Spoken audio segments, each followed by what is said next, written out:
फिर चुप रहेगा तो नया पैराग्राफ बना के डालेंगे कि इसका डिवाइस रिजल्ट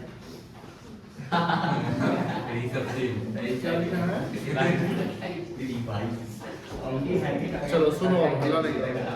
लिखना बंद कर दीजिए आप लोग, लिखना बंद कर दीजिए। रिजल्ट सबको मिल गया है? Yes sir. पास हो गया हम लोग सब। पास हो सॉरी सर पार्टी लेंगे पास। हाँ सबको मिल जाएगा, अवार्ड मिलेगा सबको। और तो कितने को मिलेगा? अब सुनो ध्यान से, आज है 4 फरवरी, कितना तारीख है आज? 4 फरवरी है, ठीक है ना?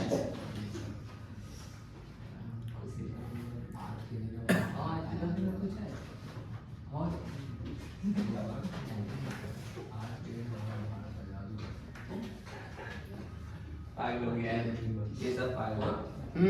हल्ला नहीं करो। डे 1 उस दिन इसके साथ हुआ 4 फरवरी 25। आप लोग क्लास 12th में आ चुके हैं, ये आप लोगों को पता होगा। और क्लास 12th में जब आप आए हैं तो सबसे इम्पोर्टेंट चीज़ ये है कि अब आप बोर्ड के लिए प्रिपरेशन करने जा रहे हैं। किस चीज़ के लिए? बोर्ड। और जो कल तक आपने लाइफ को एंजॉय किया, मतलब जहाँ सीरियस होना चाहिए वहाँ सीरियस आप नहीं हुए, मतलब आपने लाइफ को थोड़ा सा लाइटली लिया, पढ़ाई को भी लाइटली लिया। तो अब वो जो लाइटली कॉन्सेप्ट्स उसको हटाना पड़ेगा। कुछ बच्चे थे, जैसे अभी जस्ट एनुअल एग्जाम हुआ तो एब्सेंट किए। एक के बारे में पता चला कि उन्होंने एग्जाम के लिए घर से निकला बट एग्जाम के लिए अलग। तो ये सब गलती नहीं करेंगे। और कोई भी टेस्ट जब तक आप फेस नहीं करोगे, बोर्ड के लिए प्रिपरेशन नहीं कर पाओगे। कोई आ रहा है, कोई नहीं आ रहा है, या वो नहीं आ रहा है तो हम भी नहीं आएंगे, तो ये कॉन्सेप्ट आपको दूर रखने हैं। इवन तो कोई नहीं आ रहा है, अगर आपको आने का मन है आपको आना है, बात समझ में आ रही ना? 12th में आपको करना क्या है? 12th में यही सब चीज जो गलती आपने 11th में की वो गलती आपको रिसर्चिंग, आप फोकस करिए। 12th में क्या करना है जो आपने 11th में गलती किया, अब 11th में क्या गलती किया आप अपने आप को रिकॉग्नाइज करिए, एनालिसिस करिए कि हाँ क्या कहाँ पर कमी रह गई। कहीं क्या हमको फेयर करना था, फेयर नहीं कर पाए, कहीं क्लास हमको टेस्ट में आना था नहीं आ पाए, कुछ चीज़ जो बताना था सर को हम नहीं बताएं, झूठ बोले, कोई भी चीज़, वो सब चीज़ आपको दूर रखना है। और सबसे बड़ी बात कि जो क्लास में फिजिकली होता क्या है कि टीचर का तो कंसंट्रेशन रहता ही रहता है, बट बच्चे जो है आपस में बातें करते रहते हैं, तो वो बातें आपको दूर रखनी है। वहाँ बातें आपको क्या रखने हैं? दूर रखने हैं। और डे 1 4 फरवरी है, आज आपको इंट्रो कराया जाएगा आपके सिलेबस के बारे में, आपके सब्जेक्ट के बारे में, आपके प्रिपरेशन के बारे में बोर्ड के लिए। और सबसे इंपॉर्टेंट चीज है कि आपको एक टारगेट लेकर चलना पड़ेगा। जो 12th में जो चैप्टर्स है, जो सब्जेक्ट है, जैसे एक सब्जेक्ट है आपका बिजनेस स्टडीज। बिजनेस स्टडीज में बहुत सारे चैप्टर्स है, जिसमें एक चैप्टर है प्लानिंग। तो बिजनेस स्टडीज में जो प्लानिंग चैप्टर जो है वो कहता है कि जो एक बिजनेसमैन होता है वो हमेशा प्लान करके चलता है। प्लान मतलब स्ट्रेटेजी बना के चलते हैं। जब तक हम प्लान नहीं करेंगे हम गोल को कैसे अचीव करेंगे? और प्लान क्या होता है कि कोई भी गोल को जब हम एक एम डिसाइड करते हैं तो एम डिसाइड करते तो उस एम को अचीव करने के लिए हमें अपना एक स्ट्रेटेजी, एक पॉलिसी, एक मेथड्स, एक रूल्स बनाने पड़ेंगे। लाइफ में ये सब चीजें फ्लक्चुएशंस, अप्स एंड डाउन से आते रहेंगे। एक साल का जो आपका एम है 12th बोर्ड को बहुत अच्छे से क्लियर करना। किसी चीज का फ्रीडम कब मिलता है? जब हम उसके लिए एक तरीके से कैपेबल हो जाते हैं तब।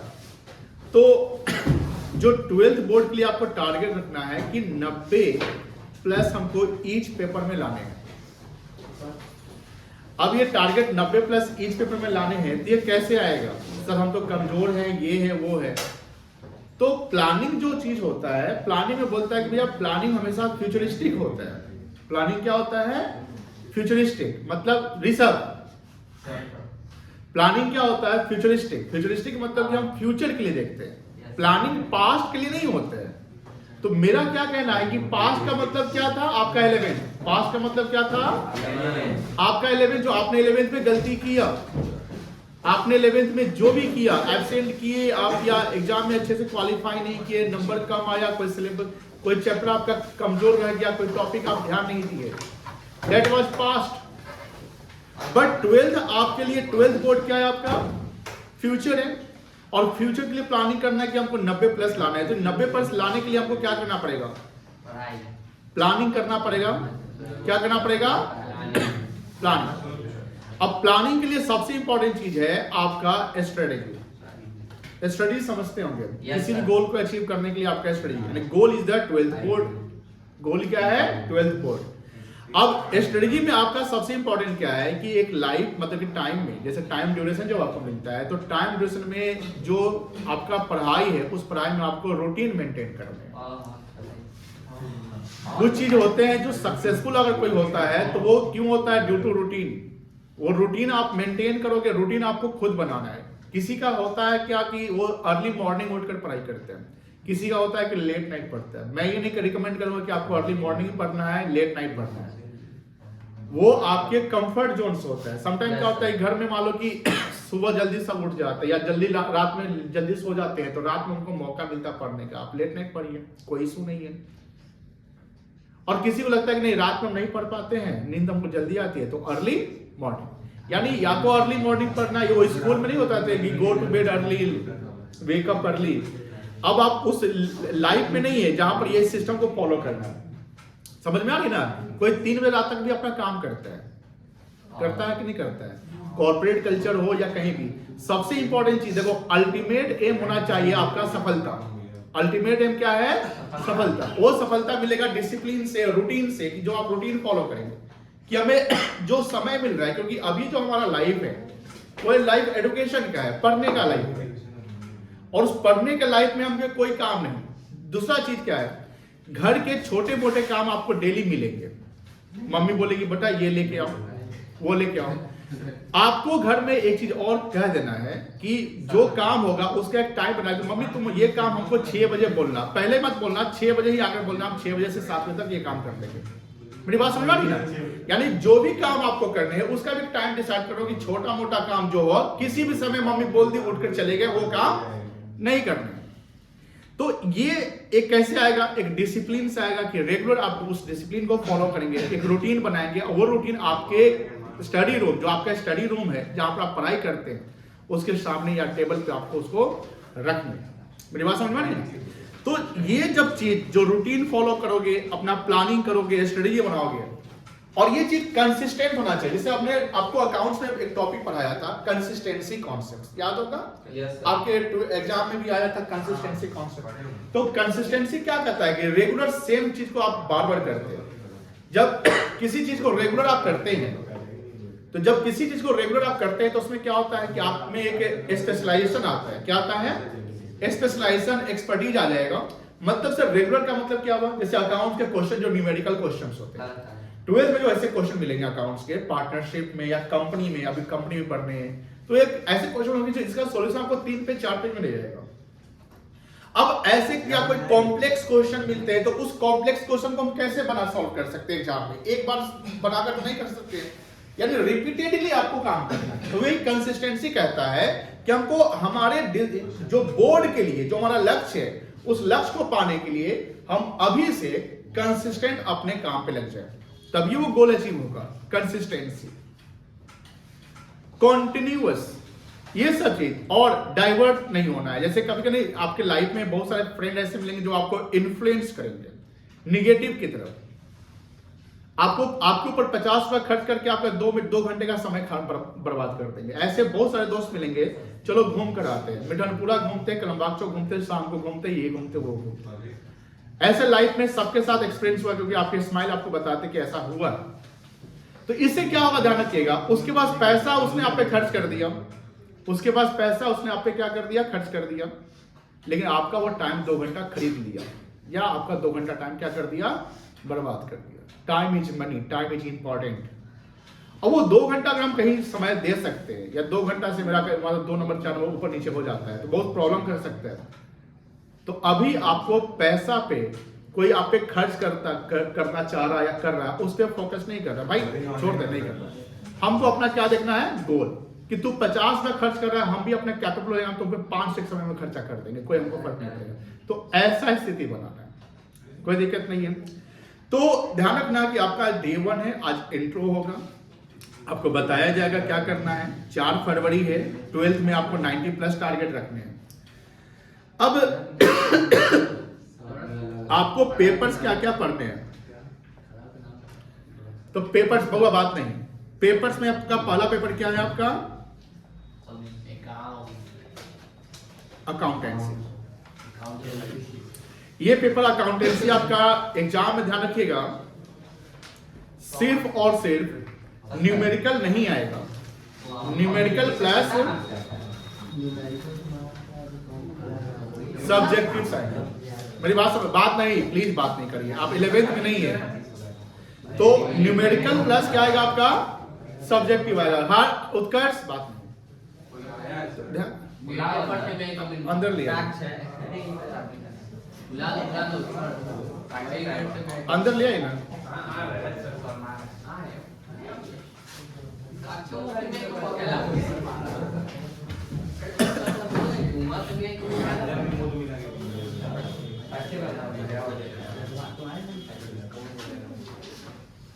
दिस वे रे बेटा, इधर इधर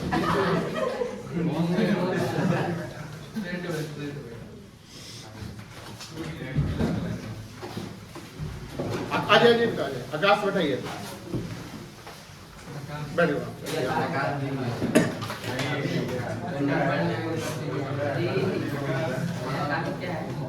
चलो सुनो, देखो हाँ, तो पेपर 1 आपका क्या है, अकाउंटेंसी, आप सब लोग वाकिफ होंगे। तो कुछ बच्चे का हम देखते हैं, अभी जो कॉपी आप लोग देख रहे होंगे, आपने न्यूमेरिकल बनाया हुआ, उसको बाद में देखिएगा प्लीज, आप 10 बजे देख लीजिएगा, आप पूरा एनालिसिस करिएगा, हमसे डिस्कशन कर लीजिएगा कहाँ पर क्या है वगैरह वगैरह, अभी मत देखिए। ऋषभ, आप अपना वो सब जितना कॉपी दिया उसको रख लीजिए, किसी को भी दीजिएगा नहीं, 10 बजे दीजिएगा। तो यहाँ पर क्या है बेटा, अकाउंटेंसी में बहुत का कॉपी हम देखे, क्या था, न्यूमेरिकल आपने बनाया, कुछ बच्चे ने फॉर्मेटिंग नहीं किया, कुछ बच्चे ने जो एक सवाल था नेचर ऑफ अकाउंट्स, तो वो नेचर ऑफ अकाउंट्स में किसने जर्नल ही कर दिया, और जर्नल किया और लास्ट पे जो उसका नेचर लिखा, क्योंकि उसको आंसर कहीं से मिल गया होगा तो लिख लिया होगा, ऐसा हुआ। तो देखिए ध्यान से, सवाल को पहले क्या है, सवाल को सॉल्व करने से पहले सवाल का रिक्वायरमेंट समझना कि सवाल पूछ क्या है। अब देखो सपोज कि आपने जर्नल सही, अब देखो जर्नल जो बनाया बच्चा, हम भी उस पर नंबर दे दिए, लेकिन होता है क्या है कि सवाल पूछ रहा है कि नेचर ऑफ अकाउंट्स बताइए, और आप उसका जर्नल करके आते हो, क्या करके आते हो, जर्नल, और जर्नल एग्जैक्ट सही बना के आते हो, नंबर नहीं मिलने वाला है, नंबर नहीं मिलेगा, क्योंकि सवाल के रिक्वायरमेंट को आपने समझा नहीं। सवाल पूछ रहा है कि नेचर बताओ, तुम जर्नल करके आ रहे हो। अब क्या पर्सनल है, क्या रियल, नेचर में ये पूछ रहा है कि अगर सिर्फ नेचर वर्ड लिखता है, मॉडर्न और ट्रेडिशनल नहीं लिखता है, तो आपको ट्रेडिशनल समझना पड़ेगा। अब आपका सवाल हो सर 12th में पूछेगा, नहीं पूछेगा, 12th में पूछेगा, नेचर ऑफ अकाउंट नहीं पूछेगा, लेकिन हाँ अभी आपका 11th का जो एग्जाम होगा स्कूल वाला, मार्च में होने वाला है, उसमें पूछते वो मैनेज रहता है। चलिए, तो ध्यान रखिएगा, कुछ बच्चे का जो जैसे आप अनुष्का की बात करते हैं, ऋषभ का थ्योरी जो आप लोग अकाउंट्स का भी लिखे, गलती लिखे तो नहीं, लेकिन आपने सटीक नहीं लिखा। गलती और सटीक में अंतर होता है, मतलब आप बना दिए बात को, आपने एग्जाम्पल वहां पुट नहीं किया। ऐसे एक्रोल कॉन्सेप्ट में हम कितने सारे एग्जाम्पल बताए, कितने सारे एग्जाम्पल एक्रोल कॉन्सेप्ट बताए, वो नहीं लिखा आपने। थ्योरी का आंसर जो 5 मार्क्स का था, आई थिंक 5 मार्क्स का ही था, वो इतना लिखा, मतलब 5-6 लाइन में हम निकाल दिए। ऐसा क्यों? एग्जाम अगर आप करते हैं, नहीं अगर 5 नंबर का है तो 5 लाइन नहीं, कम से कम आपको हाफ पेज के करीब मिले चलना है। यस। दूसरा चीज कि क्वेश्चन जब एग्जाम में सॉल्व करेंगे तो उसको पैरा में नहीं लेकर पॉइंट वाइज बनाएंगे। मेरी बात समझ में आ रही है? अब सर ये सब चीज कौन बोलता है? ये टीचर बताते हैं, या जो टॉपर सब जो होते हैं, इवन दो यूपीएससी के जो टॉपर सब होते हैं, चाहे सीए के टॉपर या कोई भी, वो सबके उन सब का इंटरव्यू देखिए कि वो कॉपी कैसे लिखते, आंसर कैसे बनाते हैं। समटाइम क्या होता है ना, किसी को 98 आया, किसी को 96 आया, और दोनों 100% सही बना के लाया। तो 98 96 में 2% का डिफरेंस क्या है? प्रेजेंटेशन। जो दिखता है वही बिकता है, ये तो जानते होंगे। जो जितना अच्छा होगा वो जितना वही उतना अट्रैक्टिव होगा। कुछ का कॉपी ऐसा था कि जो पढ़ने लायक नहीं। तो सबसे इंपॉर्टेंट चीज क्या है कि अकाउंट्स में ध्यान रखना, जो आप सब्जेक्टिव बनाओगे, क्या बनाओगे? सब्जेक्टिव। तो वहां पर थोड़ा सा नहीं लिखना है। सब्जेक्टिव में भी सवाल है तो उसका एग्जाम्पल क्रिएट करना है। मेरी बात समझ में आ रही ना? जैसे अभी तो आप 12 का क्वेश्चन, अभी आप चैप्टर सब नहीं समझ रहे हो, ठीक है, देख लेंगे। नया इसको रहने दो। तो यहां पर ध्यान रखिएगा, सब्जेक्टिव में क्या करना है कि जब कोई सवाल आ रहा है, जस्ट लाइक वैसे मान लो कि हम 11th का कोई एग्जांपल लेते हैं कि व्हाट इज द कॉन्सेस्टिंग कॉन्सेप्ट या एक्रोल कॉन्सेप्ट क्या होता है, तो एक्रोल के बारे में लिखो and then create an example. Accounts में सब्जेक्टिव का आंसर सिर्फ थ्योरी में लिखने से अलावा आपको उसमें एक एग्जांपल पुट करना है, क्योंकि हम ध्यान रखिएगा जितने भी सब्जेक्टिव बताए हैं उसमें एक एग्जांपल क्रिएट कर दिए। मेरी बात समझ में आ रही है? जैसे डेप्रिसिएशन क्या होता है, तो डेप्रिसिएशन क्या होता है उसका लिखो। उसमें अवसर 5 मार्क्स का है, तो डेप्रिसिएशन क्या होता है, तो हम 4 लाइन में मेरा आंसर खत्म हो गया। अब क्या भरे हम? आपके मन में ये भी आता है क्या भरे? आप उसमें 2 फीचर भरिए, मेथड्स भर दीजिए। क्या भर दीजिए? मेथड्स भर दीजिए। आप उसमें ये भी लिख सकते हैं कि अगर एसएलएम से चलते हैं तो 0 हो सकता है लाइफ खत्म होने पे, ये सब हो सकता है। एसएलएम एक और डब्ल्यूडीवी होता है, उससे आपका 0 एसेट का वैल्यू। तो इससे आंसर की लंबाई क्या होती है, आंसर का लेंथ क्या हो गया आपका? बढ़ जाएगा। ये आपका स्टडी, यानी आपको अगर 90 प्लस लाना है, देखो कोई 80 पे रह जाता है वो भी सही बना के आता है, बट 80 पे क्यों रहता है? हड़बड़ी। उसको ये दिखाना होता है कि सबसे पहले हम निकल के दिखाएंगे कि हम ही सबसे तेज है, ऐसा नहीं। दूसरा चीज, हाँ, टाइम मैनेजमेंट कह सकते हैं। अकाउंट्स में सीबीएसई में ध्यान रखिएगा, 80 मार्क्स का अटेम्प्ट करने के लिए भी 3 घंटा आपका कम पड़ जाएगा। सर एक क्वेश्चन, पेपर 80 मार्क्स का, 20 नंबर तो स्कूल देगा। हम भी तो 80 बोल रहे हैं अभी। तो उर्दू में बोल रहे हैं। और कह रहा है कि वो 80 का लिख जाएगा, उसमें 20 नंबर पूछ जाएगा। एक आधा परसेंट ये परसेंट तो स्कूल देगा, होता है सर। मैं रिपीट करता हूं मैं क्या बोला। सीबीएसई में 3 घंटा भी कम पड़ जाएगा आपका 80 नंबर अटेम्प्ट करने के। ओह सर ये बात। 80 मार्क्स का ही पूछेगा, ऐसा नहीं कि 80 नंबर ही बना के लाइएगा। मतलब 80 में 75 ही अटेम्प्ट हो सकता है, क्योंकि ऐसे सवाल या कॉम्प्लेक्सेशन होते हैं। तो ये सब कैसे कंप्लीट होगा या क्लियर कैसे होगा? तो रिपीटेडली प्रैक्टिस जब करोगे, कंसिस्टेंट रहोगे, देन ठीक है, कोई दिक्कत नहीं है।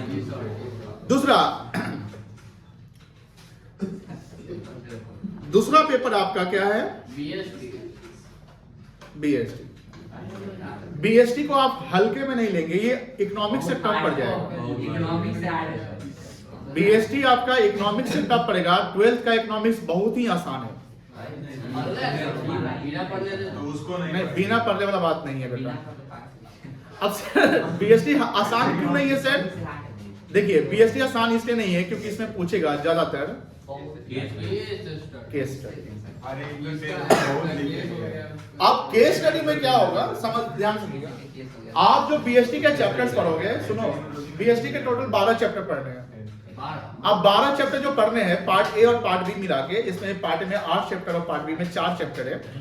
तो जो 12 चैप्टर पढ़ने हैं, ऐसा आप अगर चैप्टर वाइज क्वेश्चन बना रहे हो, जैसे एक चैप्टर सर ने पढ़ाया, मान लो प्लानिंग पढ़ाया, प्रिंसिपल ऑफ मैनेजमेंट पढ़ाया, अब उसका केस स्टडी आपके सामने आता है, तो आपको इजीली बन जाएगा आपसे। सर क्यों बनेगा? बिकॉज आप जस्ट चैप्टर कंप्लीट किए हो और उसका जो केस स्टडी, तो आपको तो दिमाग में किसी तो प्रिंसिपल का ही क्वेश्चन होगा। केस स्टडी किसका होगा? प्रिंसिपल का, क्योंकि जो चैप्टर का क्वेश्चन आ रहा है वो उसी से रिलेटेड होगा। लेकिन एग्जाम में तो नहीं बोलेगा बेटा ये चैप्टर केस स्टडी हम प्रिंसिपल से पूछ रहे हैं, ये केस स्टडी हम प्लानिंग से पूछ रहे हैं, ये केस स्टडी हम फाइनेंशियल मैनेजमेंट से पूछ रहे हैं। तो यहां पर ध्यान रखिएगा ध्यान से कि जो बीएसटी आसान कब होगा, तो इसमें केस स्टडी जो बुक्स में है, केस स्टडी पे आपको ध्यान देना। फ्लैट क्वेश्चन तो बना लोगे, पॉइंट्स वाइज बना लोगे, बट केस स्टडी में एक केस स्टडी ऐसा रहेगा तो 3 चैप्टर का क्वेश्चन डाल दे। सर ऐसा हो सकता है? यस पॉसिबल है। तो कैसे बनेगा सर? पढ़ के। अरे वाह भाई बोला। क्या करके? पढ़ के। और पढ़ के, पढ़ने से अच्छा है समझ कर। तो केस स्टडी से बीएसटी आपको आसान नहीं लगेगा, ध्यान रखिएगा। बीएसटी थोड़ा सा टिपिकल होगा, ये भी मांगता है अकाउंट्स जितना टाइम। और ध्यान रखिएगा सबका वेटेज सेम है, तो ऐसा नहीं कि अकाउंट्स में आप हीरो बन जाइए, यहाँ पर आप जीरो बन जाइए। यहाँ भी आपको समय देने और यहाँ भी समय देने, कोई दिक्कत नहीं है। थर्ड क्या है आपका?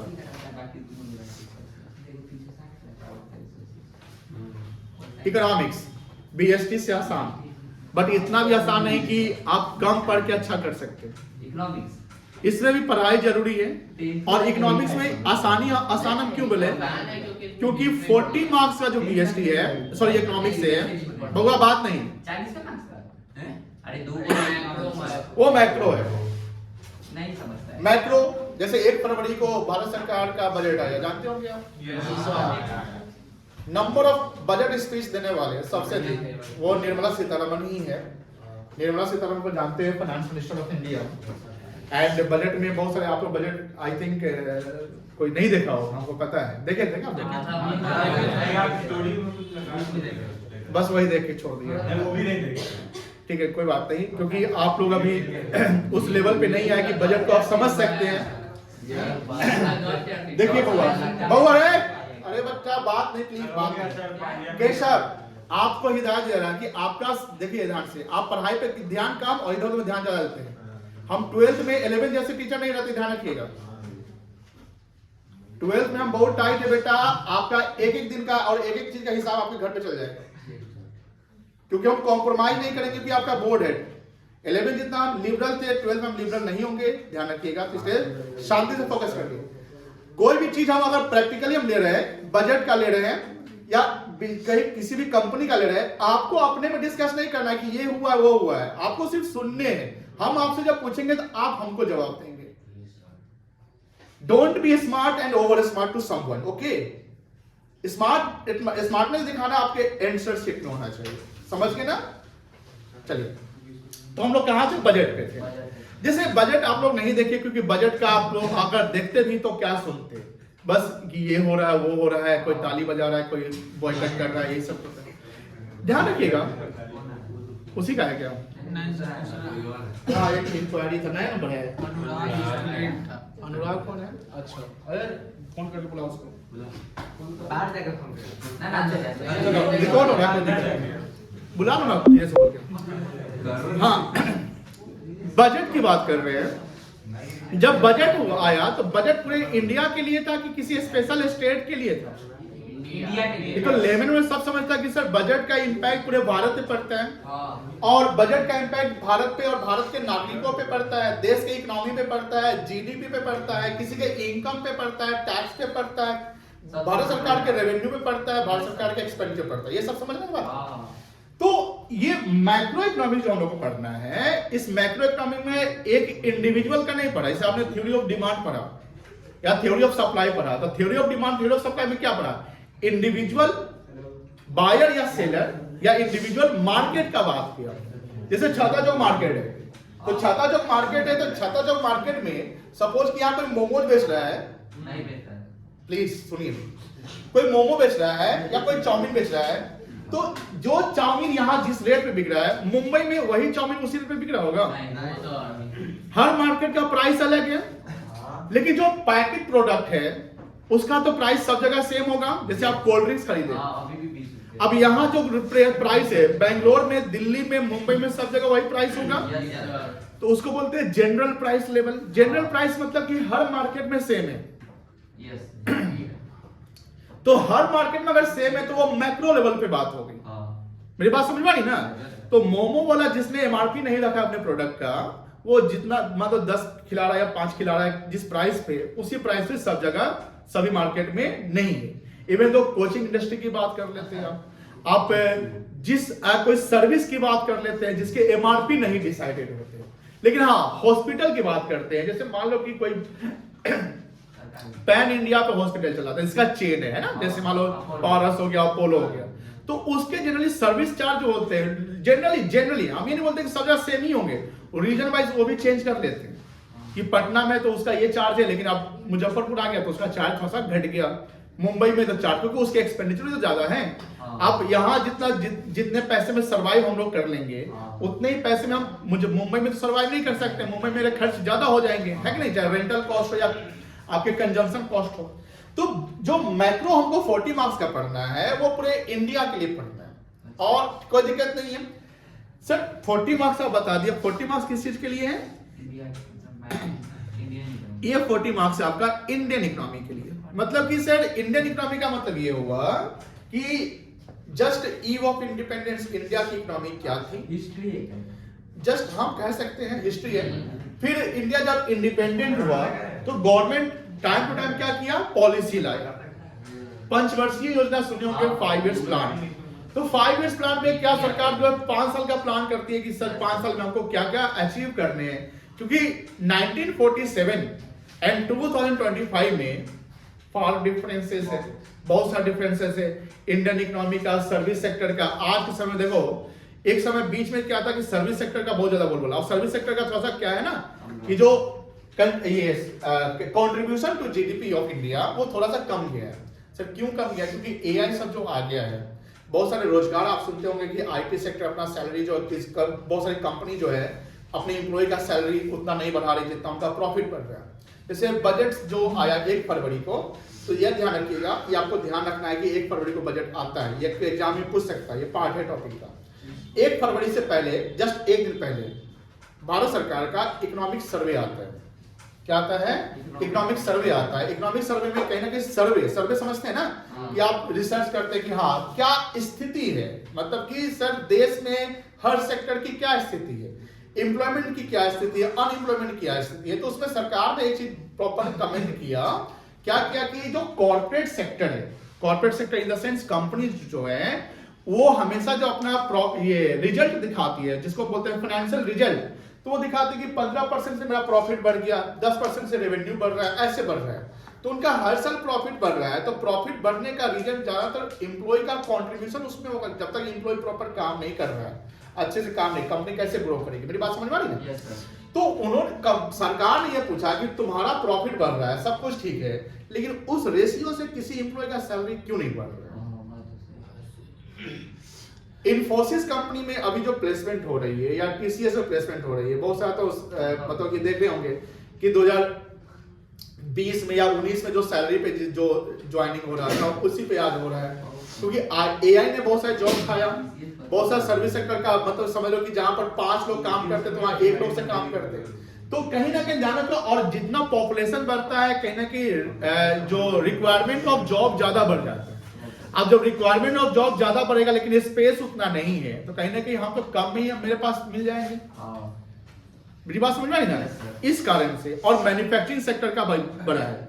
तो जो 40 नंबर इंडियन इकोनॉमी पढ़ना है उसमें समझ लो कि आपको 47 से लेकर अब तक पढ़ना है, प्लस इंडिया के नेबरिंग कंट्री के साथ इंडिया का रिलेशन देखना है कि इंडिया का चाइना, पाकिस्तान, बांग्लादेश, म्यांमार, नेपाल, भूटान के साथ इकोनॉमिक संबंध क्या है। श्रीलंका, कोई दिक्कत नहीं है। तो ये 3 चीज आपको पढ़ने हैं, मतलब ऐसे तो 5 पेपर पढ़ने, ये 3 चीज तो आपका मेन हो गया। चौथा पेपर आप जानते होंगे क्या है? इंग्लिश है। और 5वां पेपर आप जानते होंगे क्या है? सब पेंटिंग कितना देखिए ओवरऑल 100 का होता है, ठीक है। रिटन 30 का, 30 का होगा, 70 का आपका प्रैक्टिकल।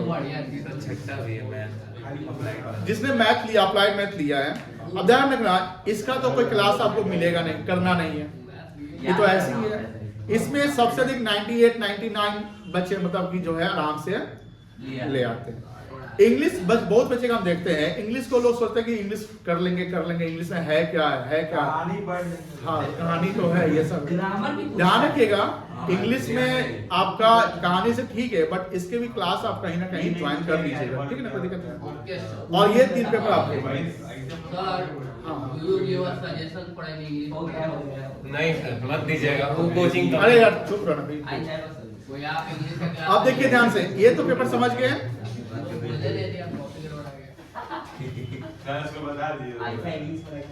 आफ्टर 10 क्लास टाइम तो आप जानते हैं। फिलहाल अभी जो मौसम है आपका 8 to 9 क्या है? अकाउंट्स, ठीक है। और 9 to 10 क्या है?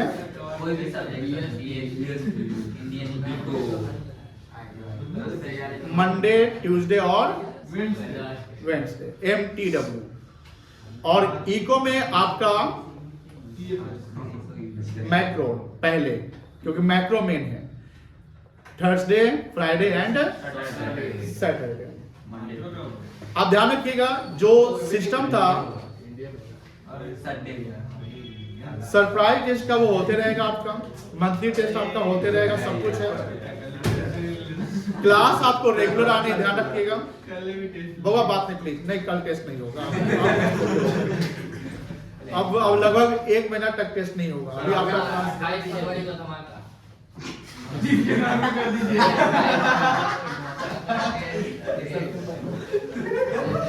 28 फरवरी तक तो हमको लगता है कि आपका जो पहला चैप्टर अकाउंट से पढ़ोगे वो काफी समय खाएगा, क्योंकि वो चैप्टर चलेगा स्लो, धीरे धीरे चलेगा। नोटबुक, ये सबसे इंपॉर्टेंट चीज है,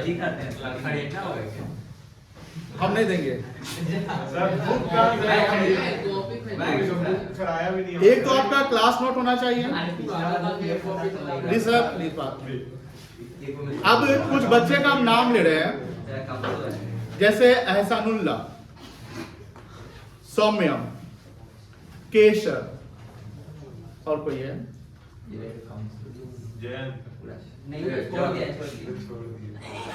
और किसी का ठीक है हैंडराइटिंग। तो बाबा आप लोग हमेशा एक्सक्यूज देते हैं, सर ये रफ है, हम वो एक्सक्यूज आप नहीं मानेंगे, ध्यान रखिएगा।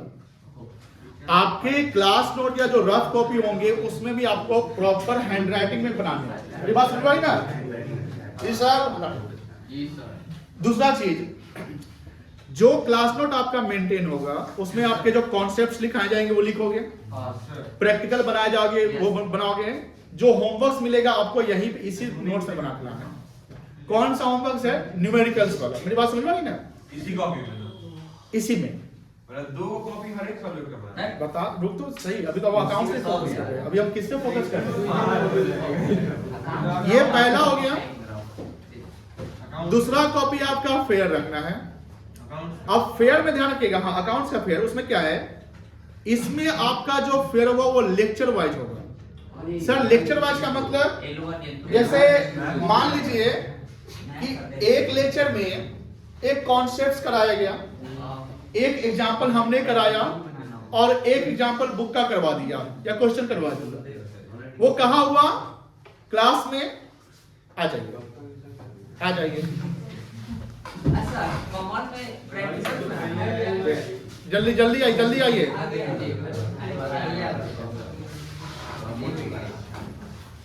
हाँ बहुत देखो ध्यान से, तो यहां पर ध्यान रखो कि लेक्चर वाइज का मतलब हुआ कि जिस लेक्चर में न्यूमेरिकल्स कराए जा रहे हैं उसको आपको फेयर कर लेना है। बात समझ में आई ना? नहीं समझ में आया? आया सर। केशव को नहीं समझ में आया?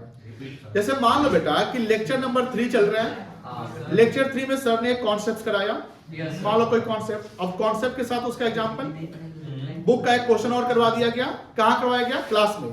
तो क्लास में जो भी सर ने लिखवाया या आपने बनाया या आपसे हम एक क्वेश्चन बनवा लिए और चेक कर लीजिए चलो ठीक है वो सही है, तो उसको आपको कहां लिखने हैं? फेयर में। जो आपको होमवर्क न्यूमेरिकल मिल रहा है ना उसको फेयर में नहीं बनाना है, क्योंकि होमवर्क जो न्यूमेरिकल मिल रहा है उसमें आप क्या गलती कर रहे हो क्या गलती नहीं कर रहे हो, तो फेयर तो खराब हो जाएगा। तो उसके लिए आप रफ में ले लो, या एक चीज और कर सकते हो कि न्यूमेरिकल का कॉपी आप अलग बना लो। न्यूमेरिकल का कॉपी आप क्या कर लो? अलग। ये आप कर सकते हैं, क्योंकि ध्यान रखिएगा बोर्ड है, सबसे इंपॉर्टेंट चीज है कि 12th में आपको कॉम्प्रोमाइज नहीं करने हैं। Yes sir. और कॉपी हमने 11th बताया थी कैसा कॉपी आपको रखना है, कोई पतला कॉपी रख देता है वो नहीं, कॉपी की क्वालिटी अच्छी होनी चाहिए। ध्यान रखिएगा वो सस्ता गलत कॉपी नहीं। अब 50 रुपया खर्चा आप 4 फुट मत खाइएगा, उसका कॉपी पे लगा लीजिएगा पैसा, नहीं तो हमसे ले लीजिएगा, हम दे देंगे, ट्यूशन फी में बढ़ा देंगे हम, ठीक है ना? सर डाउट है, अगर आप क्लास में कोई क्वेश्चन करवा रहे हैं तो उसको भी उसी में लिखेंगे। क्वेश्चन करवाया तो उसका वेरिफिकेशन हम करवा दिए। एक मिनट प्लीज, जैसे हमने एक क्वेश्चन हम करवाया, टाइम है, बोलते बेटा ये क्वेश्चन इसी सेम पैटर्न पे आप बनाइए, ठीक है ना? ऑलमोस्ट बना लेते हैं, कुछ नालायक नहीं बनाते। तो अब बनाने के बाद क्या होगा कि हम मान लो कि उसका वेरीफाई कर दिए कि चलो ये आंसर आ गया, आपने बोला कि हाँ सर मिल गया, तो कंफर्म हो गया कि हमने सही बना लिया, तो you have to note it in fair. Sir पिछला बार जैसे चल रहा था वैसे ही चला गया। हाँ नहीं, पिछले में कुछ बच्चे क्या किए थे, फेयर नोट्स कंप्लीट रास्ते में छोड़ दिए थे। इसमें नहीं करिएगा प्लीज, क्योंकि ध्यान रखिएगा बहुत इंपॉर्टेंट है। कुछ बच्चे को हम ये भी हिदायत देते हैं कि होता क्या ना, फेयर नोट तो करते रहते हैं, दिवाली का जब सीजन आता है, सच बताए होंगे, तो मम्मी जब साफ सफाई करती है तो फेरे गायब हो जाते हैं। वो कभी मत करिएगा उसका गलती। अपना कॉपी जो होता है ना वो सबसे इंपॉर्टेंट होता है। दूसरे कॉपी से आप रिवाइज नहीं कर सकते जितना आप अच्छे से अपने कॉपी से कर सकते हैं। हम कहाँ हैं? बीएसटी। बीएसटी के लिए रफ और फेयर की जरूरत नहीं है। कुछ बच्चे जो है ना ज्यादा जबरदस्ती 2 कॉपी मेंटेन करते हैं। बउआ 2 पे कॉपी मेंटेन नहीं करना है, एक ही कॉपी है, तो एक ही कॉपी रखिएगा।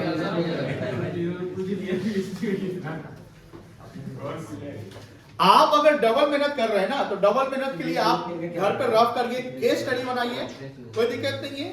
समझ में आ रही ना? तो अब मान लो कि यहाँ से कोई कॉन्सेप्ट लिख पाया, फिर जाके घर पे आप लिख रहे हैं, तो वो सब करने की जरूरत नहीं है। सबसे इंपॉर्टेंट चीज है, मेहनत आपको करने हैं कि टॉपिक वाइज केस स्टडी पे फोकस करने हैं। हमने अभी जस्ट बताया कि बीएसटी इकोनॉमिक्स से टफ हो जाएगा, तो एक कॉपी रखना आपको। थर्ड आपका है इकोनॉमिक्स, इसमें भी एक हो, इसका भी आपको 1, कोई दिक्कत नहीं है। क्या बोले बेटा? एक को मैं दूं लो। कभी हिंदी और हिंदी का बनाया सर एक ही कॉपी चलेगा, हिंदी नहीं, मैक्रो का अलग, हिंदी किसको से मैक्रो का अलग और इंडियन इकोनॉमी अलग। ध्यान रखिएगा, इकोनॉमिक्स में कुछ चैप्टर न्यूमेरिकल्स हैं, जैसे नेशनल इनकम कैलकुलेट करना, डोमेस्टिक इनकम कैलकुलेट करना, तो ध्यान रखिएगा वहां न्यूमेरिकल्स है, तो उसको भी बनाया जाएगा, तो उसको भी आपको इसी बुक में रखना है, कोई दिक्कत नहीं है। ये सब समझ गए। चौथा चीज और चीज ध्यान रखिएगा, अपना वाटर बोतल कैरी करिएगा। सुना, दूसरा वो तो ठीक है बाबा, प्लीज सुनो। हम क्यों बोले? क्योंकि होता है क्या ना, दूसरे का पानी पीने से पानी का भी वो क्या ना हजम नहीं होता है, तो सर्दी उर्दी हो जाता है, इसलिए हम बोले कि अपना घर से कैरी करिए। हाँ, और स्केल जो आप लोग कर्जा लेते हो, वो जो गलत आदत है वो मत करिएगा। हम सबको स्केल बांटे हुए हैं, नहीं मिला गया, आप लोग स्केल खरीद लीजिएगा, घर से पैसा लीजिएगा, नहीं मिलेगा हम दे देंगे।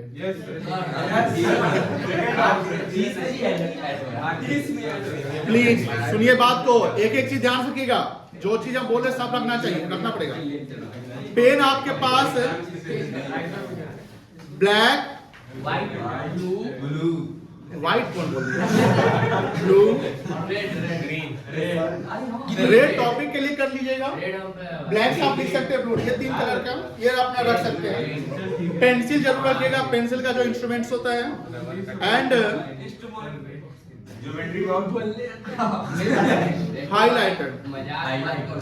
हाइलाइटर भी रख लीजिएगा 2-3 कलर का। इसका सर आपसे हाइलाइटर एक कलर का नहीं होता है, ये कलर हो गया। गलत बात है, ये टेक्नोलॉजी हम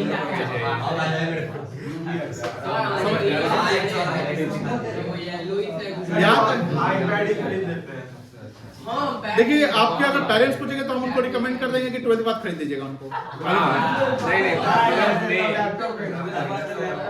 हम तो सबको रिकमेंड करते हैं, ऐसा नहीं हम किसी को ये करते कि नहीं, पेरेंट्स को बोलते कि नहीं खरीदिए। आईपैड तो एकदम जरूरी है, 12th बाद आप खरीद ही लीजिए, लैपटॉप से अच्छा आईपैड है। एक मिनट प्लीज। हाँ बोलिए। नहीं बेटा, फिर क्या होना कि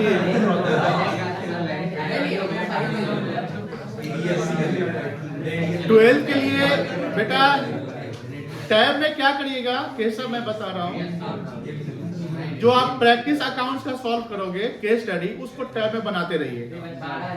1 टाइम जो फेयर नोट करने हैं वो अपने कॉपी पे करेंगे, समझ गए? ऋषभ और उमन प्लीज बात नहीं। यहाँ तक सिलेबस समझ गया?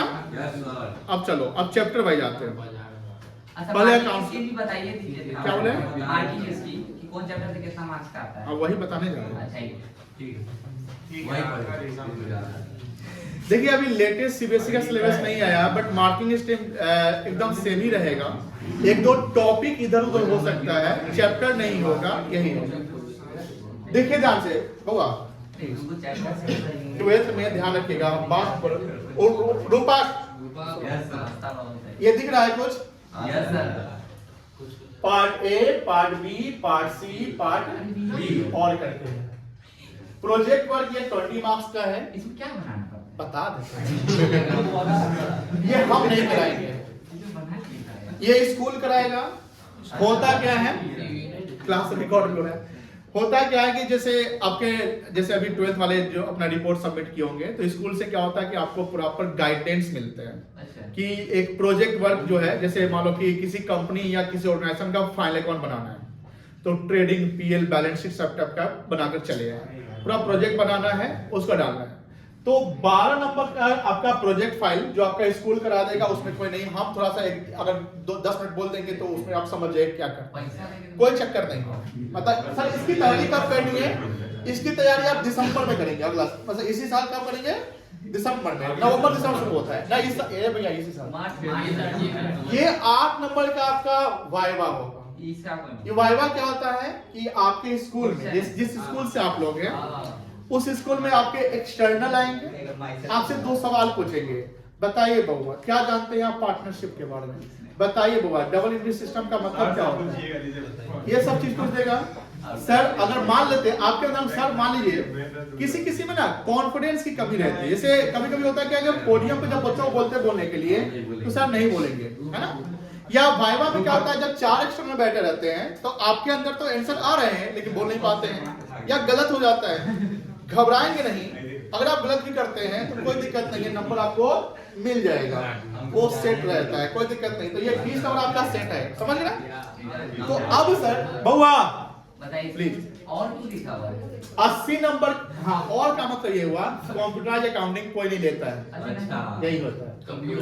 ये आपका नंबर है बउआ, जी sir. Part A, part B. आपको अकाउंट्स का बुक रिकमेंड किया गया है, किस ऑथर का जानते हैं?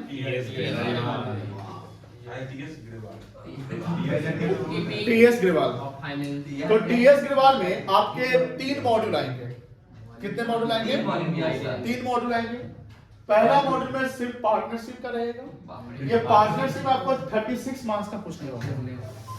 अब बोलेगा सर पार्टनरशिप 36 मार्क्स बहुत ज्यादा नंबर है। पार्टनरशिप में बहुत सारे चैप्टर्स हैं। Fundamental of partnership, change in PSR, goodwill, admission, retirement, death, dissolution. कितना चैप्टर हो गया? 7 चैप्टर्स। 7 चैप्टर आपको पढ़ने हैं 36 नंबर के। लगभग ध्यान रखिएगा, लगभग 4 से 5 महीना आपको यही चैप्टर खाएगा, ये सब पार्टनरशिप। उसके बाद 24 मार्क्स के लिए अकाउंटिंग फॉर कंपनी। सर इस कंपनी में क्या पढ़ना है? कंपनी जैसे आप आईपीओ सुनते होंगे, आईपीओ शेयर मार्केट जानते होंगे, तो कंपनी कैसे शेयर इशू करती है, वो सब चीज जानने हैं।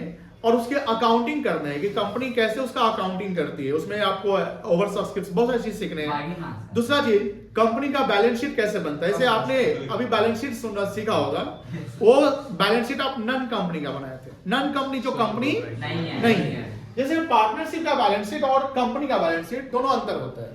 जैसे हम लोग बैलेंस शीट सीखते थे तो हॉरिजॉन्टल में रहता था। हॉरिजॉन्टल मतलब कि लेफ्ट साइड में लायबिलिटी होगी और राइट साइड में ऐसे सीखते थे कि एक साइड और दूसरे साइड में 2 साइड अलग रहते। कंपनी का बैलेंस शीट हॉरिजॉन्टल है, वर्टिकल बनता है। वर्टिकल का मतलब क्या हुआ कि ऊपर ऐसे इक्विटी लायबिलिटी लिखा जाएगा, इसका टोटल आ जाएगा, नीचे एसेट्स लिखा जाएगा। मेरी बात समझ? वर्टिकल ये हो गया आपका, हॉरिजॉन्टल क्या हो गया ये। तो कहीं ना कहीं कंपनी का जो बैलेंस शीट बनाते थे वो एग्जैक्ट सेम फॉर्म में बनाएंगे जिस फॉर्म में आपका रिकमेंड रहता है, क्योंकि कंपनी एक लॉ के अनुसार चलेगा। जैसे हम अभी तक बताए थे कि अकाउंट में लॉ नहीं है, पता है? तो याद है account is not the law. आप कभी कभी क्या होता है ना कि जैसे लिक्विडिटी कॉन्सेप्ट अप्लाई करते हैं, परमानेंट। जैसे बैलेंस बनाने का 2 मेथड था, याद है? एक लिक्विडिटी था, एक क्या था? परमानेंस। तो परमानेंस में आप क्या लिखते थे? पहले फिक्स्ड एसेट लिख लेते थे and then current assets. Liquidity में क्या था? पहले करंट एसेट्स, फिर क्या लिखते थे? Fixed assets.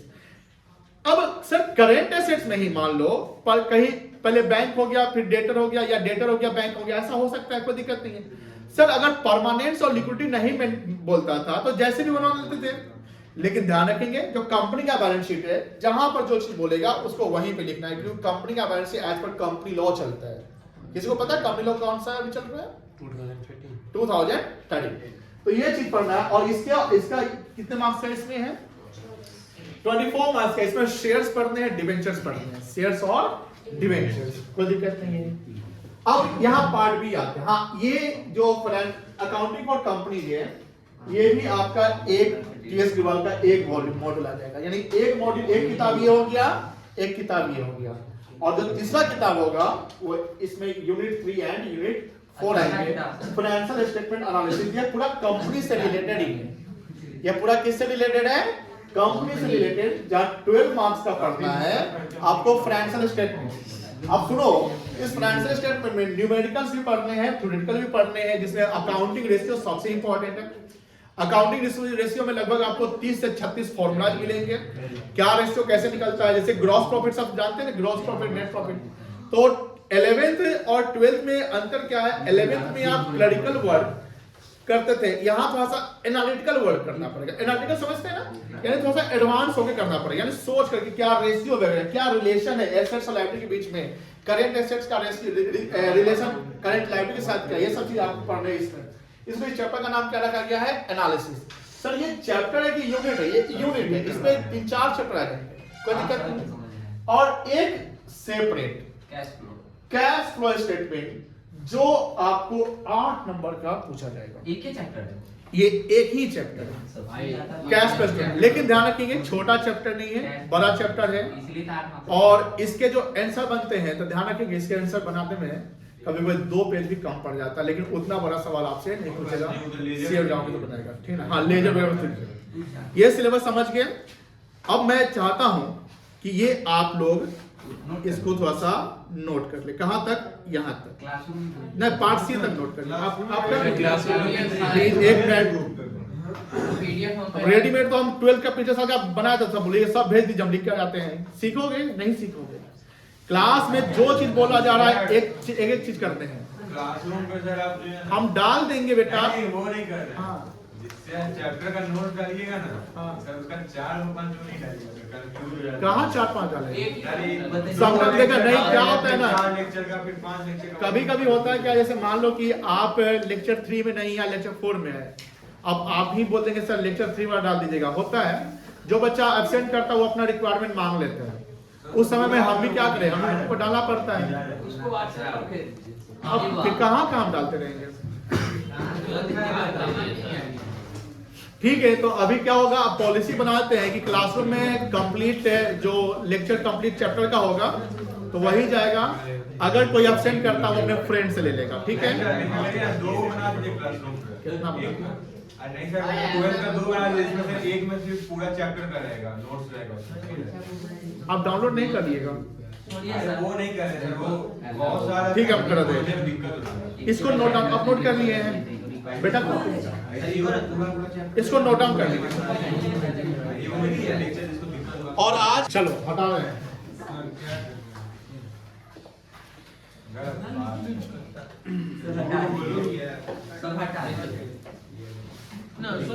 बुरा बात नहीं, सब पार्ट भी ये पे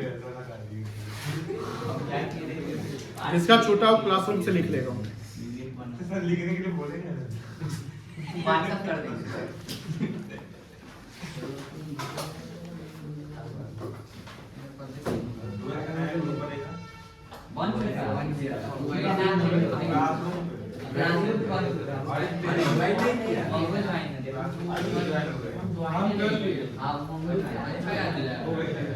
देखिए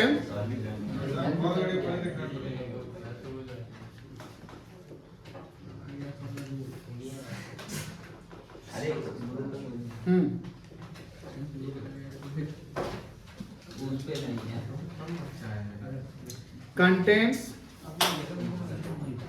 and chapters to be लिखते जाओ, studied in accounts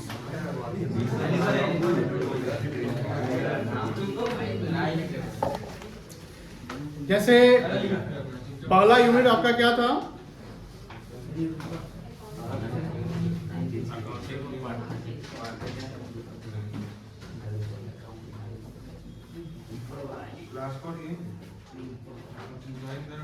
accounting for partnership, यही था ना? अब ये जो अकाउंटिंग फॉर पार्टनरशिप है, ये कितने मार्क्स का है?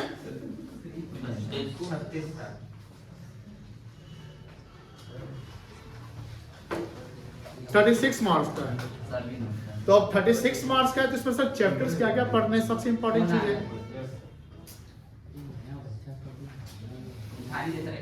रहने दो, उसको दूसरा नंबर लिख नहीं रहा है। हाँ, इसमें क्या क्या चैप्टर पढ़ना देखो ध्यान से। चैप्टर 1 फंडामेंटल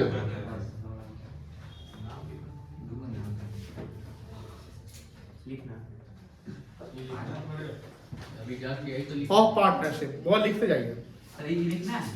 यस, वहां तो यूनिट था ना, तो फंडामेंटल ऑफ पार्टनरशिप में क्या पढ़ना है?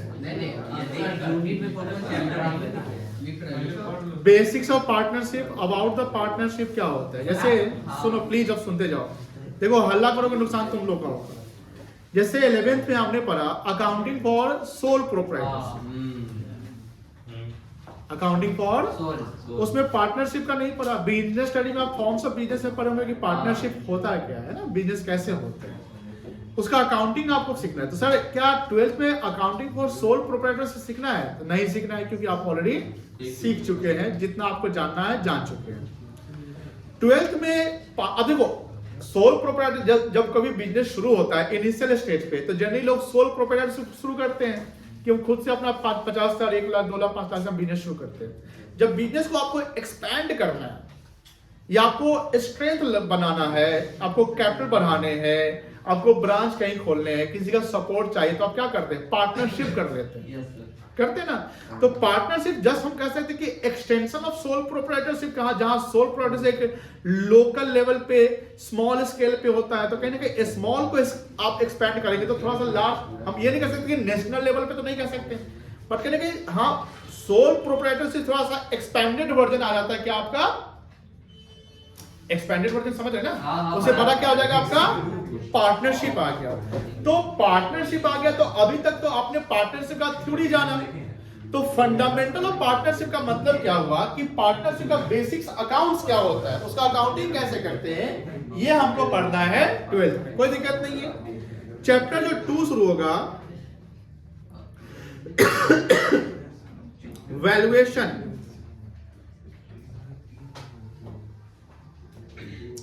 Of goodwill, valuation of goodwill. आप बताइए बेटा, गुडविल जानते हैं?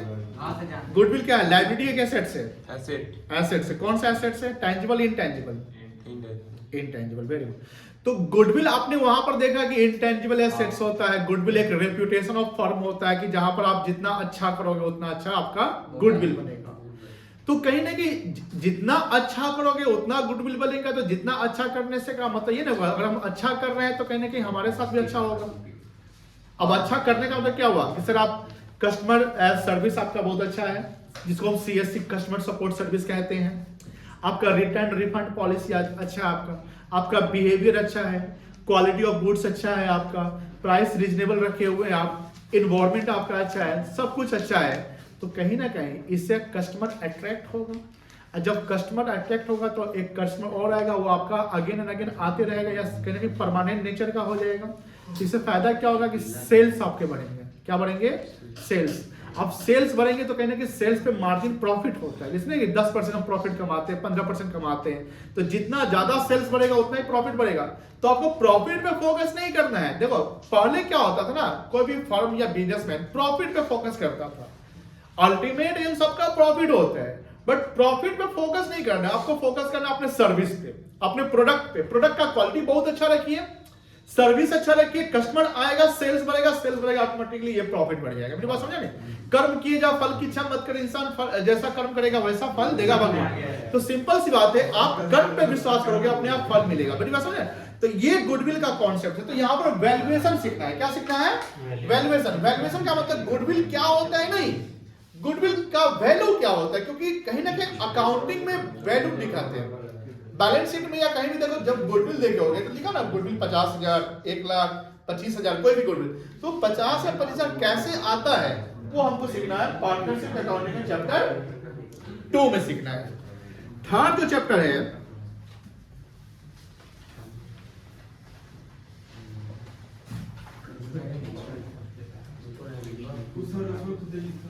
अकाउंटिंग फॉर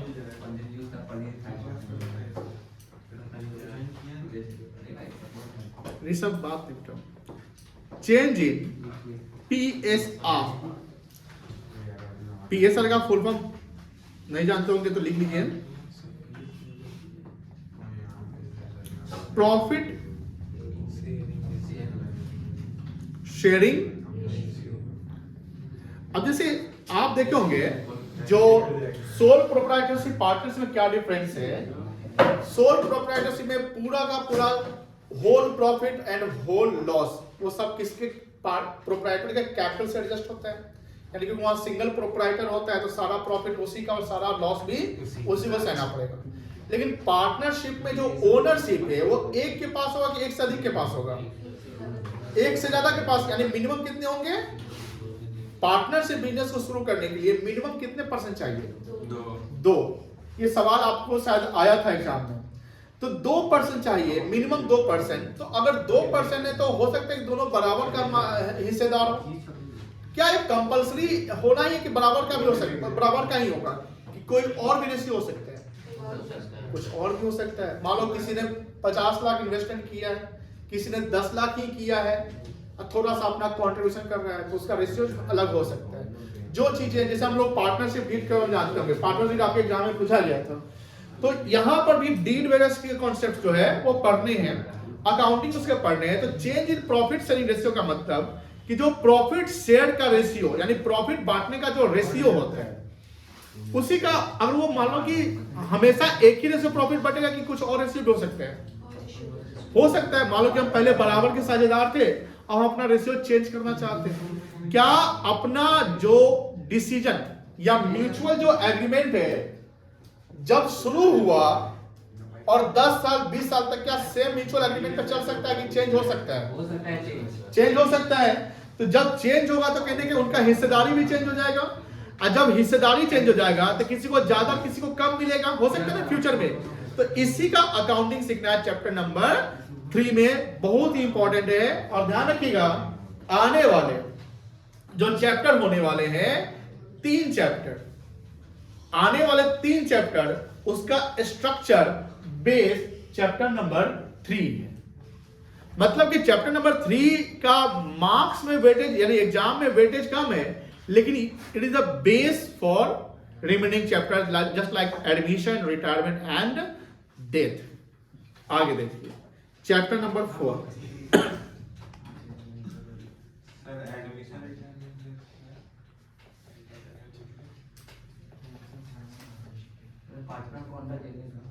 एडमिशन ऑफर बहुआ सब बताएंगे, आपके एक एक सवाल के जो सवाल है आपके प्रॉब्लम से वो सब बताएंगे, मुझे कंप्लीट करने दीजिए। Admission of a new partner. मान लो कि 2 पर्सन या 2 फ्रेंड, कोई एक MBA करके आया, एक CA करके आया, वो दोनों मिलकर बिजनेस शुरू किया, बिजनेस अच्छा चल रहा है, सब कुछ अच्छा चल रहा है। अब AI का जमाना है, टेक्नोलॉजी का जमाना है। एक उसका तीसरा दोस्त इंजीनियरिंग करने गया था, वो भी सोचता है कि अब हम भी अब इसी में आ जाते हैं। तो वो सोचता है कि एक एग्जिस्टिंग जो बिजनेस हमारा दोस्त चला रहा है उससे मिलते हैं और हम अपना टैलेंट बताएंगे कि मेरे पास एक स्किल है जिससे AI में हम लोग फायदा कर सकते हैं। तो एक तो MBA किया, एक CA किया, वो बिजनेस कर रहा है, उसको भी एक ऐसा हैंड चाहिए जो इसको अच्छे से कर सके। मेरी बात समझ में आ रही है? यानी सपोर्ट चाहिए। तो आप एक जो कर रहे थे, यानी एग्जिस्टिंग बिजनेस आपका 2 पार्टनर से चल रहा था। एग्जिस्टिंग बिजनेस आपका कितने पार्टनर चल रहा था? 2 पार्टनर से। अब सपोज बउआ प्लीज, अब बिजनेस को एक्सपैंड करना है या स्ट्रेंथ बनाने हैं, कैपिटल बनाने हैं, तो कहीं ना कहीं तीसरा हैंड चाहिए ना। तो तीसरा हैंड तो कहीं ना कहीं पहले 2 था, एक पार्टनर और क्या है, तो उसको क्या बोलेंगे आप? Admission of a new partner. तो admission of a new partner का मतलब कि एग्जिस्टिंग फर्म, न्यू फर्म नहीं, ध्यान रखिएगा सर। नया फर्म में चारों मिलकर खोलता है तो वहां एडमिशन कहलाएगा, वहां कैसे कहलाएगा? वहां तो बोलेगा इनकॉर्पोरेशन ऑफ द फर्म, वहां स्टार्ट हो रहा है ना बिजनेस। जो बिजनेस ऑलरेडी स्टार्टेड है, वो पीछे बात नहीं करो प्लीज। जो बिजनेस ऑलरेडी स्टार्टेड है उस उत्कर्ष, जो ऑलरेडी स्टार्टेड बिजनेस है, उस बिजनेस में कोई नया पार्टनर जब आ रहा है तो उसी को हम क्या बोलेंगे? एडमिशन। तो उसका अलग अकाउंटिंग करना है। और इसमें बहुत सारे ऐसे टॉपिक्स है जो इसमें टॉपिक ऑलरेडी रहते हैं, यानी यहां जो टॉपिक है वो यही टॉपिक यहां पर आने वाले हैं।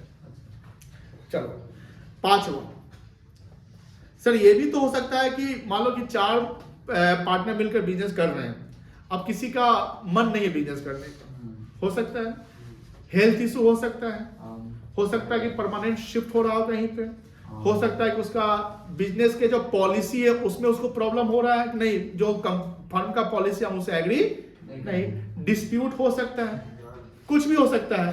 तो उसमें वो क्या करेगा? तो उसको बोलते हैं रिटायरमेंट ऑफ एन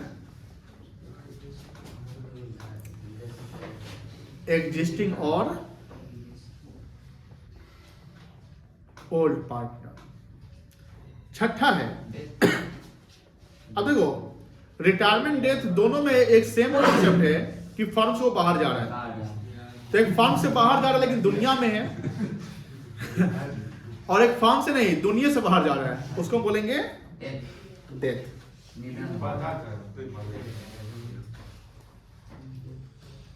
अब 5वां और 6ठा में बताओ कि सर्टेन कौन है, रिटायरमेंट या डेथ?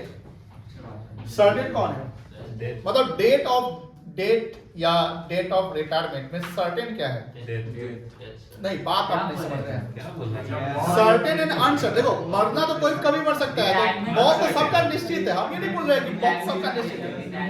आपका डेट ऑफ डेथ, डेट मतलब तारीख कि इसी तारीख को कोई मरेगा, इसी तारीख को रिटायर होगा, तो फिर सर्टेन क्या है? रिटायरमेंट प्री डिसाइडेड कि आपको रिटायर करना है। डेथ प्री डिसाइडेड नहीं कि कब कौन मरेगा, लेकिन हाँ सर्टेनिटी मतलब कोई ना कोई कभी ना कभी तो मरेगा ही मरेगा, लेकिन सर्टेन डेट पता नहीं कि कब कौन मरेगा। सुसाइड किया उसको भी डेट थी, तो सुसाइड भी पता नहीं ना करेगा प्री डिसाइड। उसके मन में ना कि हम सुसाइड करेंगे, वो किस सबको बता दे कि हम सुसाइड करेंगे तो बचाने आएगा ना। आज मत ना सर, अच्छा मत बोल।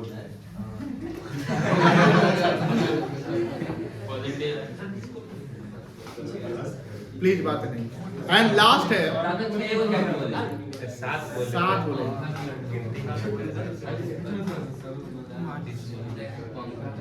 सर सौरभ नहीं है, चला गया पंखा पंखा पे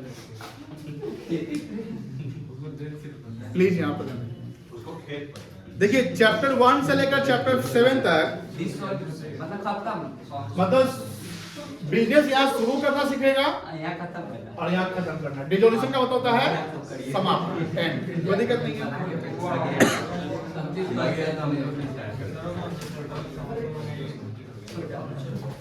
यूनिट 2 क्या था?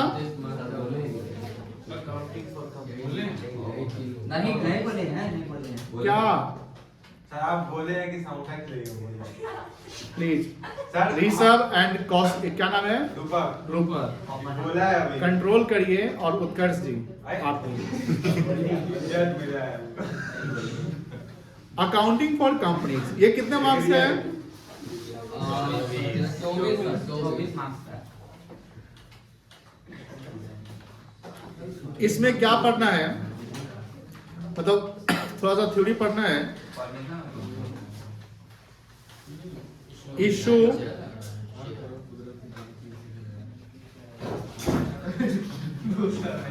forfeiture and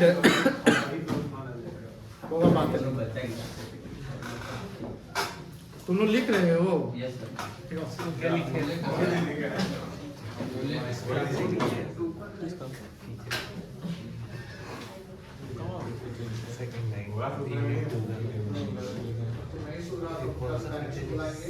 कोई नहीं लिखा है सर, मेरा सब लिख रहा है, आगे सब बच्चा लिख रहा है।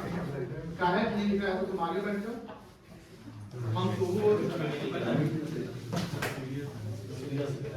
सबको पता चल रहा है।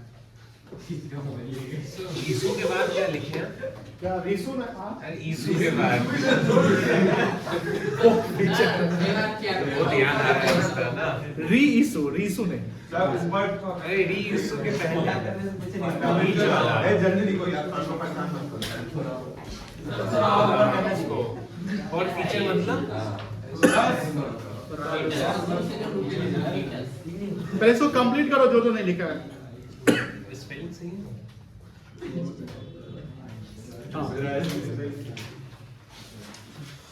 देखो इशू ऑफ शेयर मतलब जहां कंपनी शेयर को इशू करती है, इशू करने का मतलब कंपनी फंड अरेंज करती है। आप सुनेंगे आईपीओ, कौन कौन सुना है? हैंड रेज करिए। आईपीओ कौन कौन सुना है? हाँ सुनिए बैंक सौम्य आप बताइए आईपीओ का फुल फॉर्म क्या है?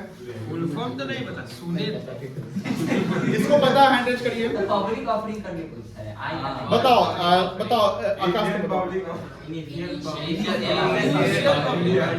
है, तो आईपीओ के सहारे कंपनी क्या करती है? सुनो बेटा,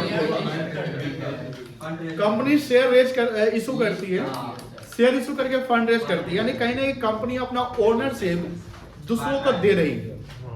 आप भी ओनर बन सकते हैं, कोई भी बन सकता है, आप पब्लिक इशू जिसको कहते हैं। समटाइम क्या होता है, जैसे थ्योरी में आप पढ़े होंगे, थ्योरी में पढ़े होंगे कि प्रोप्राइटरशिप में प्रोप्राइटर की लायबिलिटी क्या होती है? प्रोप्राइटरशिप बिजनेस में प्रोप्राइटर की लायबिलिटी क्या होती है? लिमिटेड की अनलिमिटेड? अनलिमिटेड। पार्टनरशिप में पार्टनर्स की लायबिलिटी क्या होती है? लिमिटेड की अनलिमिटेड? अनलिमिटेड। कंपनी में जो ओनर होते हैं उसको शेयर होल्डर कहते हैं, शेयर होल्डर की लायबिलिटी क्या होती है? लिमिटेड होती है।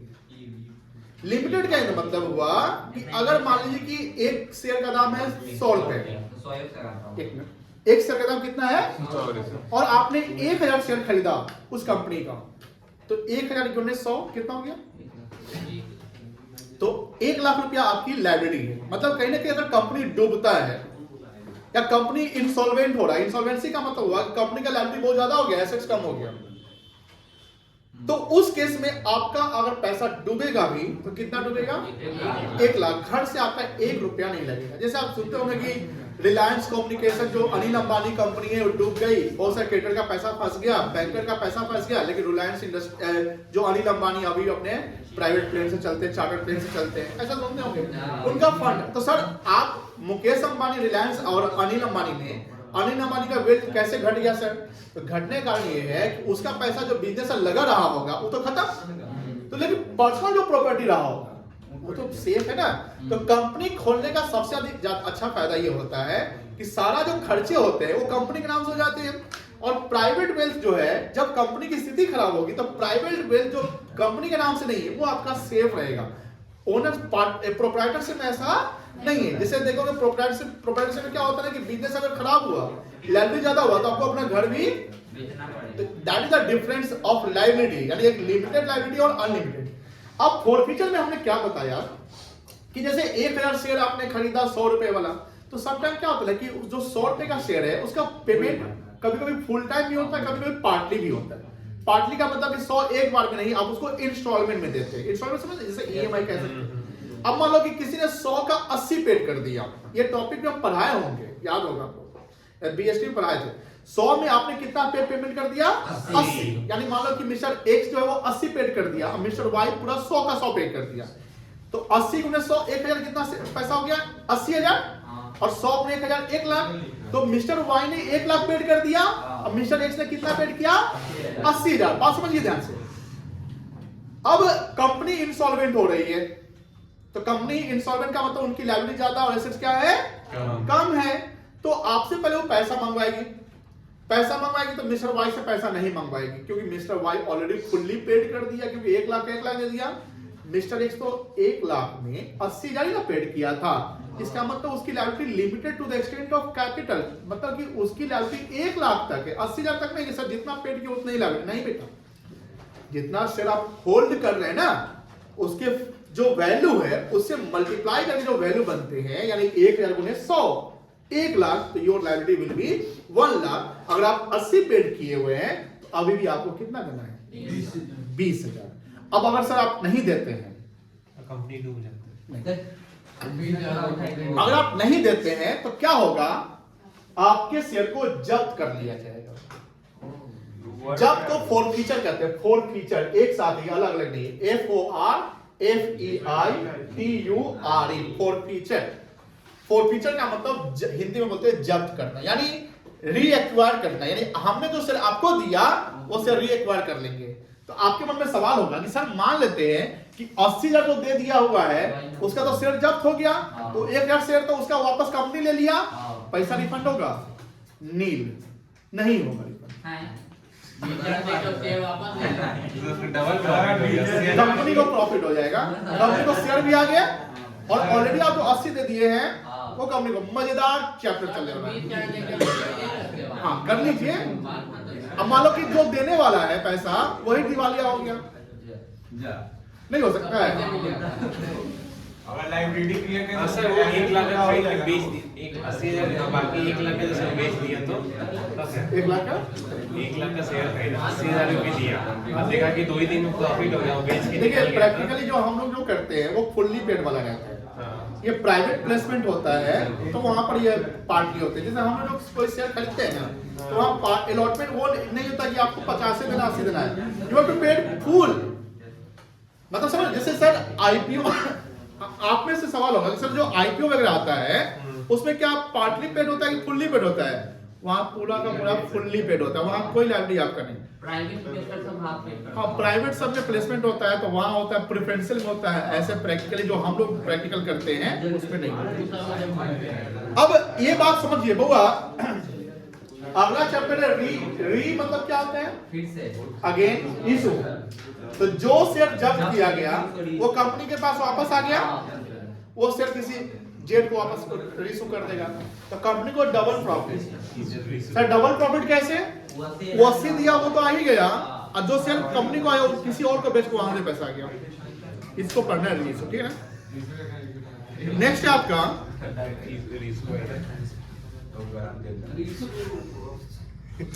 Issue of debentures.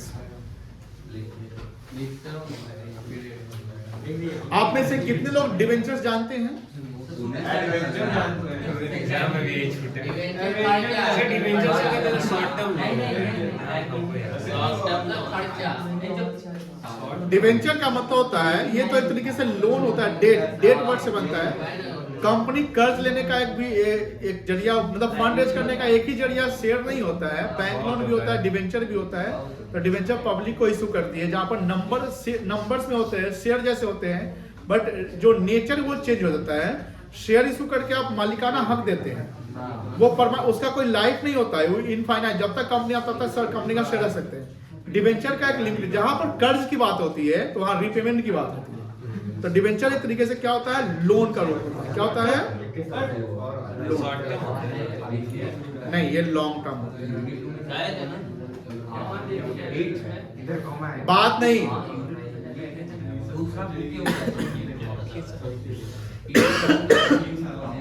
यूनिट 3 क्या एनालिसिस? सर डिवेंचर का थोड़ा और मतलब समझाइए। सब समझाएगा, अभी तो हम कंटेंट्स बता रहे हैं। अभी तो समझ ले कि आप 0.1% सीखे हैं। एनालिसिस ऑफ, बाबा बातें नहीं लिख लिया उत्कर्ष तुम? हाँ सर देखिए, एनालिसिस ऑफ फाइनेंशियल स्टेटमेंट। देखो यहाँ जो फाइनेंशियल स्टेटमेंट की बात होगी, उत्कर्ष स्टैंड अप, उत्कर्ष स्टैंड अप, बताओ फाइनेंशियल स्टेटमेंट में क्या क्या आता है? पीएल अकाउंट, उसके बाद सर ये ट्रेडिंग अकाउंट और उसके बाद बैलेंस शीट। ऐसे नहीं बोलते हैं। फाइनेंशियल में कितने स्टेटमेंट होते हैं? किसी को पता है?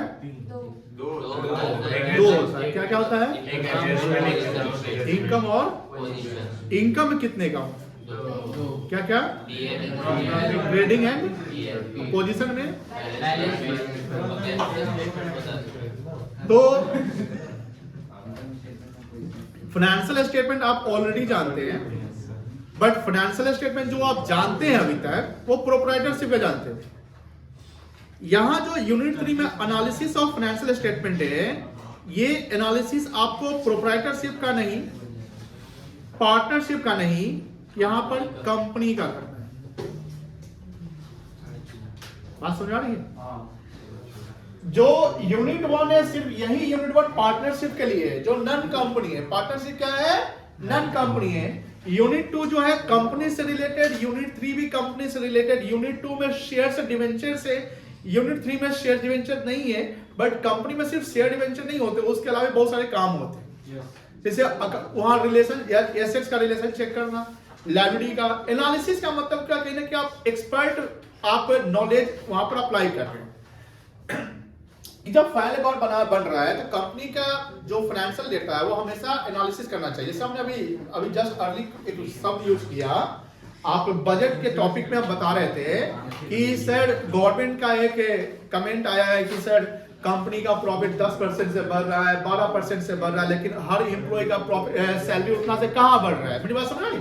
तो ये एनालिसिस करके नहीं आया होगा कि कंपनी जो अपना फाइनेंशियल स्टेटमेंट डाल रही है कि हाँ हमारा प्रॉफिट रेवेन्यू 10% से बढ़ गया, किसी का 5% से डिक्लाइन हो गया, जितना एक्सपेक्टेशन था उतना मैं अचीव नहीं किया, या एक्सपेक्टेशन से ज्यादा। जैसे कोई कंपनी एक्सपेक्टेशन ज्यादा कर, जैसे टेस्ला हो गया, टेस्ला कंपनी नाम सुने तो टेस्ला अपना फाइनेंशियल स्टेटमेंट बनाएगा तो कहेगा मेरा जो एक्सपेक्टेशन था उससे 20% ज्यादा कमा लिया। हो सकता है कोई जो अभी जैसे आप एक कंपनी चाइना का एक एआई है डीप सीक, तो उसका जो फाइनेंशियल स्टेटमेंट में उसमें जो रेवेन्यू का जो उछाल हुआ होगा वो जितना एक्सपेक्ट किया उससे भी 10 गुना ज्यादा हो गया होगा। तो किसी किसी का ऐसा होता है कि आप देखो ये सब केस जो है रेयर केस होते हैं। जनरली जो केस जो रिजल्ट आते हैं वो एक्सपेक्टेशन के अकॉर्डिंग, क्योंकि आप जो एक्सपेक्टेशन करते हैं वो प्लानिंग के अकॉर्डिंग। जैसे मान लो कि मेरा सेल 10 करोड़ का है, तो अगला एक्सपेक्टेशन क्या होगा 11 करोड़ का, 10% का। आप अगला एक्सपेक्टेशन 20 करोड़ तो नहीं कर सकते। हाँ ड्रेस्टिकली कोई चेंज हो गया, जैसे डीप सीक जैसा, या गवर्नमेंट की पॉलिसी ऐसी आई जिसमें आपका फायदा हो गया। जैसे मान लो कि कोविड जब शुरू हुआ था उसमें मास्क बनाने वाली कोई कंपनी रही होगी, या सैनिटाइजर, तो उसका सेल्स देखे होंगे कि कोविड से पहले सर वो 2 करोड़ 3 करोड़ इंडिया बेचता था, और कोविड जैसे शुरू हुआ तो 100 करोड़ बिकने लगा। ऐसा भी तो हो सकता है जो बुखार का दवाई वगैरह है। तो कभी कभी ऐसा पॉलिसी या सिचुएशन आता है जिसका आपके सेल्स प्रॉफिट क्या होता है ड्रेस्टिकली बढ़ जाते हैं। तो ये सब एनालिसिस करना होता है। क्या होता है? एनालिसिस। तो यही हमको पढ़ना यूनिट 3 में, एनालिसिस ऑफ फाइनेंशियल स्टेटमेंट्स। इसमें क्या क्या पढ़ना है ध्यान रखना। इससे पढ़ना है, अच्छा शुरू से ये कैसे शुरू, टूल्स ऑफ, लिखते जाओ, बातें नहीं, लिखते जाओ। Tools of financial statements.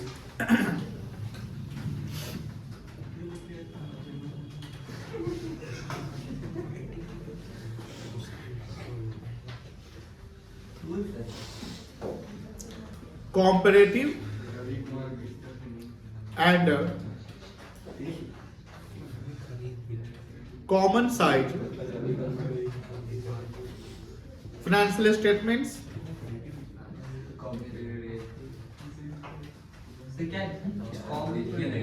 comparative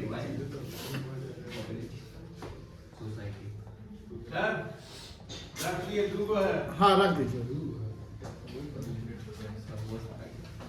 accounting ratio. ये कितने मार्क्स का है? 12 मिनट का, 12 मार्क्स का था, 12 इसके बाद वाला 8 मार्क्स। 12 मार्क्स में लगभग 6 से 8 मार्क्स का यही पूछे। कैश फ्लो है 8 मार्क्स। ओहो सर तो पढ़ाना कब से चालू करिएगा? वही पूछना था पहले कौन सा है? कल से कल से 3 का रेस होगा। प्लीज शांत रहिए, पढ़ाई आपकी शुरू हो चुकी है।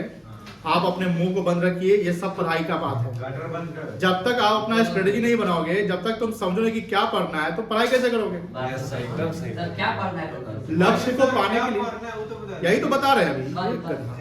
घर से क्या पढ़ के आएंगे कुछ? घर से क्या पढ़ के आएंगे? थोड़ा सा हम सब बताएंगे, रोड मैप सब बताइए ना। वही बता रहे हैं, लिखते रोड जाइए मैप से ऊपर रोड नहीं देखा होगा। लॉजिक वाला बात कर रहे हैं। प्लीज। आप बस शांत रहिए। सर डन लिख लिया। अकाउंटिंग में अपना 6 से 8 मार्क्स से पढ़ना है। अरे बाप रे। यूनिट 4 में क्या पढ़ना है? क्या? ज्यादा नहीं है। Cash flow. नहीं नहीं पूरा सिलेबस है कम। 8 मार्क्स है ना? Yes sir. पूरा कितना पढ़ेगा?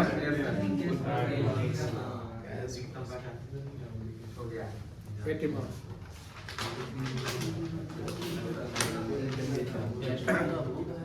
हो गया सर। हाँ सर।